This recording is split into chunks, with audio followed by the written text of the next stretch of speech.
ఓం నమ శివాయ. శివమహాపురాణం 13వ భాగం.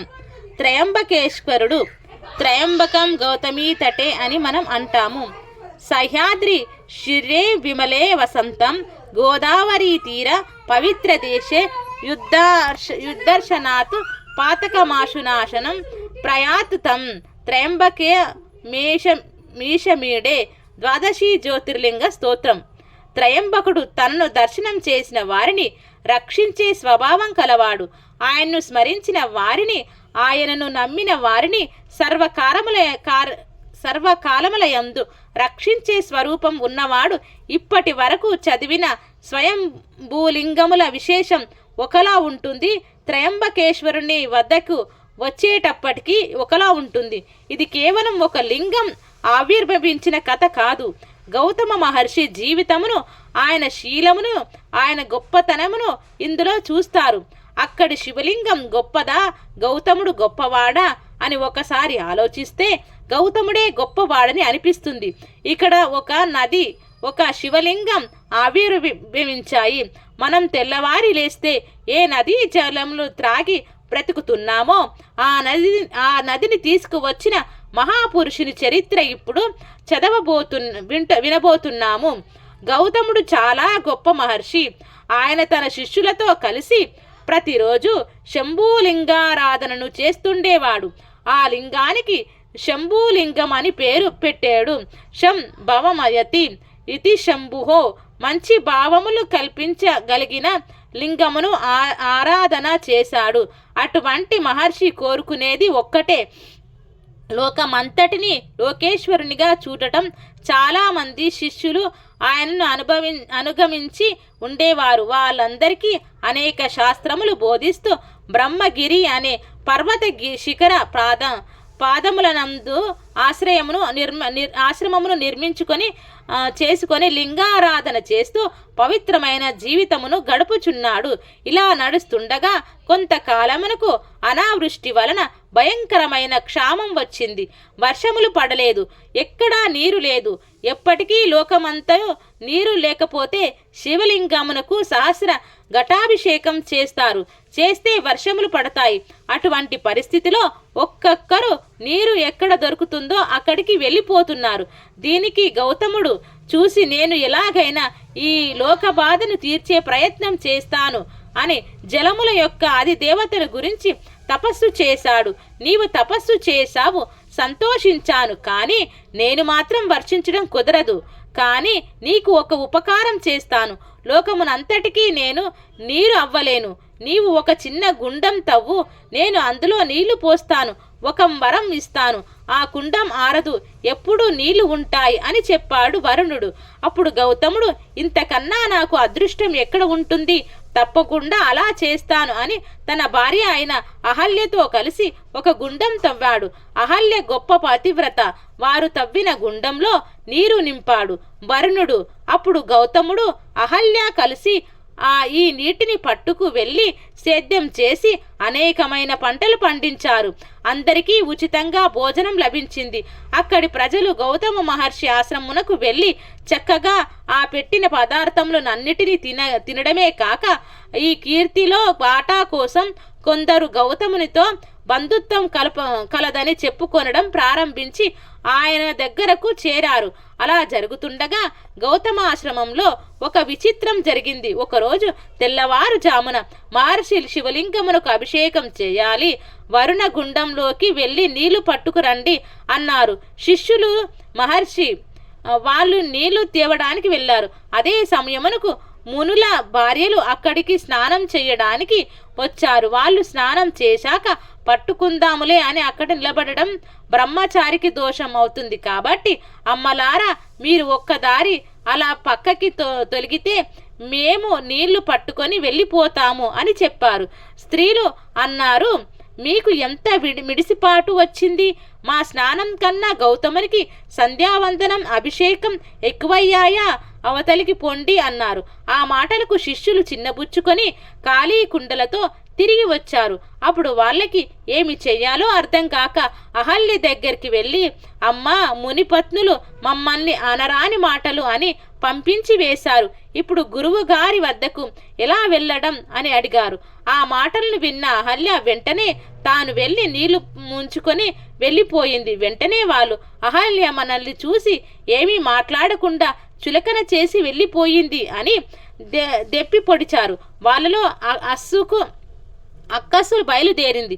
వెళ్ళి భర్తలను, మా భర్తలు ఒకళ్ళు పెడితే అంగలారుస్తూ తినేవాళ్ళు అనుకుంటున్నారా అని అడిగారు. అలా భార్యలు అడిగేసరికి వాళ్ళకి కష్టం వచ్చింది. వెంటనే వీళ్ళు గణపతి హోమం మొదలు పెట్టారు. వీళ్ళు విఘ్నేశ్వరుని ఉద్దేశించి దంతి ముఖం అనే ముఖము ఒకటి చేశారు. వీళ్ళు చేసినటువంటి ముఖమునకు తృప్తి పొందిన గణపతి యజ్ఞగుండంలోంచి ఆవిర్భవించాడు.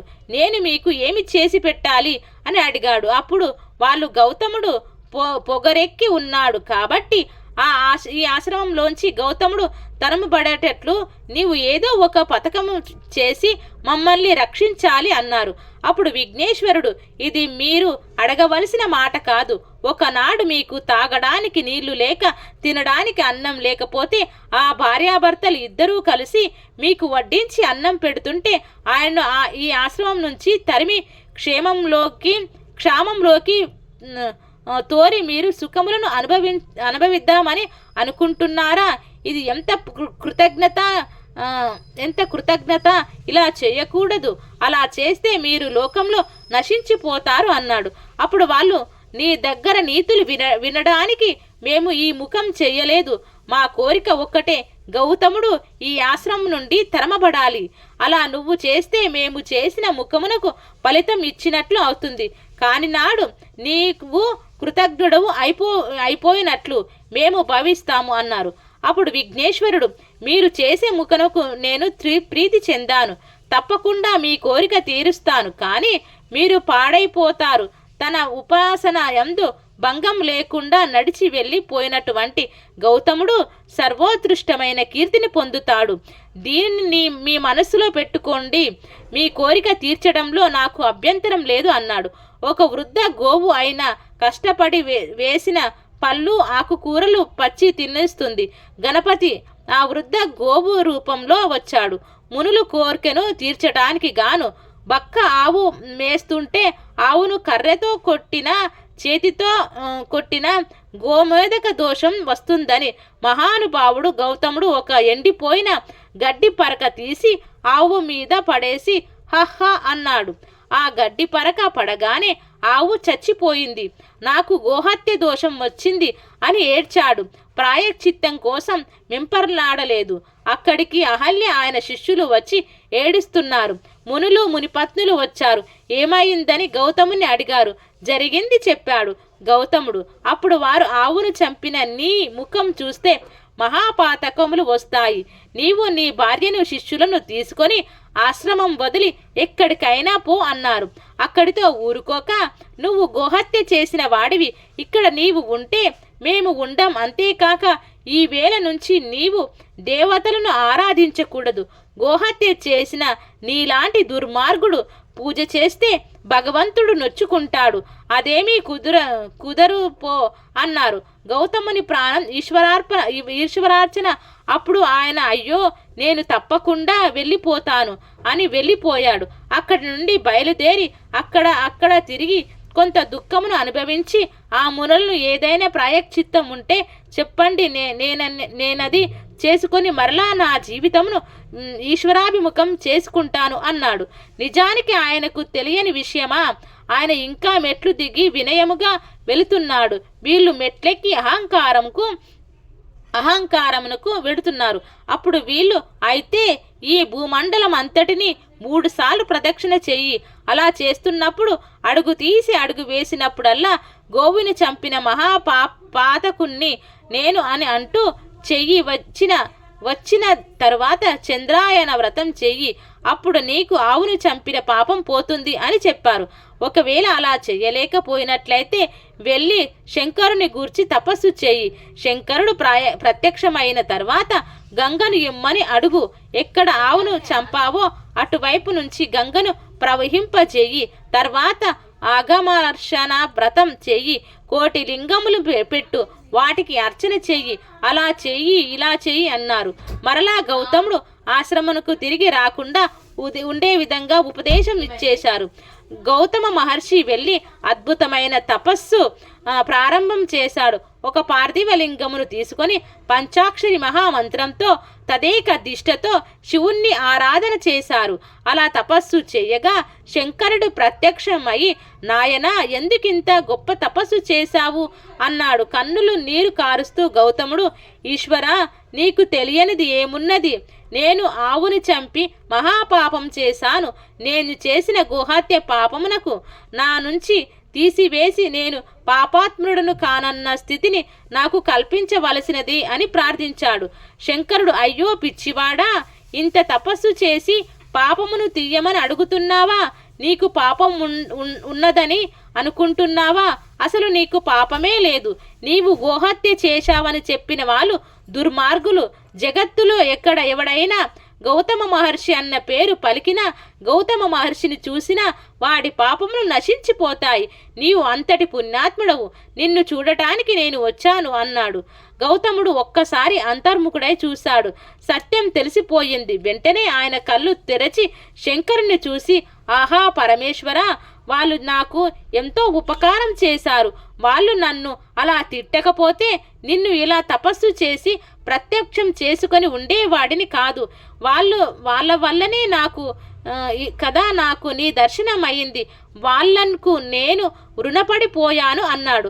తర్వాత శివుడు, గౌతమ, ఏదైనా వరం కోరుకో, ఇస్తాను అన్నాడు. అప్పుడు గౌతముడు, స్వామి, మీరు నిజంగా నన్ను కానీ అనుగ్రహించాలి అనుకుంటే ఒక్కసారి మీ జటాజూటంలో ఉన్న గంగను విడిచిపెట్టండి, నేను ఆంధ్రప్రదేశమునకు తీసుకుని వెడతాను అనగానే గబాలున గంగ స్త్రీ రూపంపై నుండి కిందకి దూకి తెల్లటి వస్త్రములతో నిలబడింది. గౌతమునికి గంగ దర్శనం అయ్యింది. వెంటనే ఆయన తన 2 చేతులు ముకులించి, నన్ను నిర్మలుని చెయ్యి తల్లి అన్నాడు. అప్పుడు ఆ తల్లి, నీవు కోరుకున్నట్లుగా ఇక్కడ ఒక్కసారి నేను ఆగుతాను. నీరు రూపంలో నీ తల మీద పడతాను. అప్పుడు నీవు గంగా స్నానం చేసిన వాడవుతావు. నీవు నిర్మలుడవు అయినట్లే. వెంటనే శివుని తల మీద వెళ్ళిపోతాను. ఇంకొకసారి భూమి మీద ప్రవహించను అన్నది. అప్పుడు గౌతముడు, అమ్మా, లోకమంతా సుభిక్షం కావాలి. నీవు ప్రవహించాలని కదా తల్లి నేను కోరుకున్నది అన్నాడు. అప్పుడు గంగ శంకరుని వంక చూసి, స్వామి, గౌతముని కోరిక ప్రకారం నేను ప్రవహిస్తాను. మీరు లింగ రూపంలో ఇక్కడ వెలయండి. 33 కోట్ల దేవతలు నా ప్రవాహం ఎటు వెడుతుందో అటు ఉండాలి అంది. శివుడు, తప్పకుండా అలానే ఇక్కడ వెలుస్తాను అన్నాడు. అప్పుడు దేవతలు, అమ్మా, మేము మాత్రం ఏడాది ఒక మారు వచ్చి ఇక్కడ కూర్చుంటాం. పుష్కరములు వచ్చినప్పుడు మాత్రం ఏడాది అంతా ఉంటాము అని గంగామాతను ప్రార్థించారు. గంగా, సరే, సంవత్సరమునకు ఒకరోజు వచ్చి ఈ తటాకంలో కూర్చోండి అంది. గౌతముని మీద పడుతున్న గంగపాయ కనుక దానిని గౌతమి అని పిలుస్తారు. స్వామి ఇక్కడ త్రయంబకుడు అనే పేరుతో వెలచాడు. ఇది పరమశివుని అపారమైన కారుణ్యము, సౌలభ్యమును తెలియజేస్తుంది. ఇప్పటి వరకు ఏ మునులైతే గౌతమ మహర్షిని పోపో అని తరిమేశారో వాళ్ళందరూ గంగా కింద పడిందిట. మనం స్నానం చేద్దాం రండి అని భార్యలతోటి శిష్యులతోటి దిగుతున్నారు. గంగా వారిని చూసి, ఆయన పేరు మీద పుడితే మళ్ళీ అందులో స్నానం చేసి పాపములు పోగొట్టేసుకుందాం అనుకుంటున్నారా దుర్తులారా అని అంతర్ధానం అయిపోయింది. గౌతముడు ఏడ్చాడు.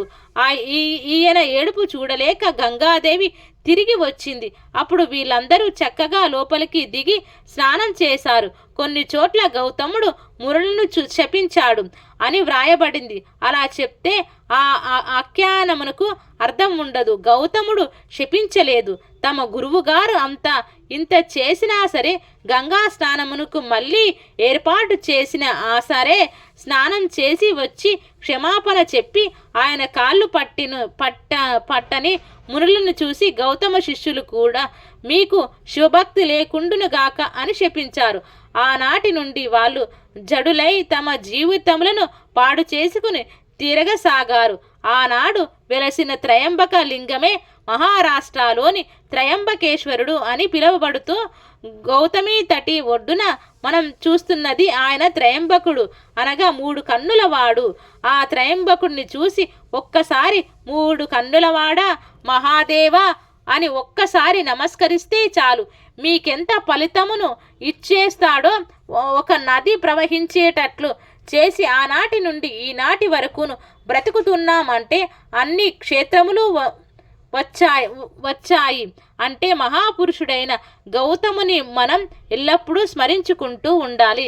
ఇది శివ మహాపురాణం 13వ అధ్యాయం సంపూర్ణం. ఓం శాంతి శాంతి.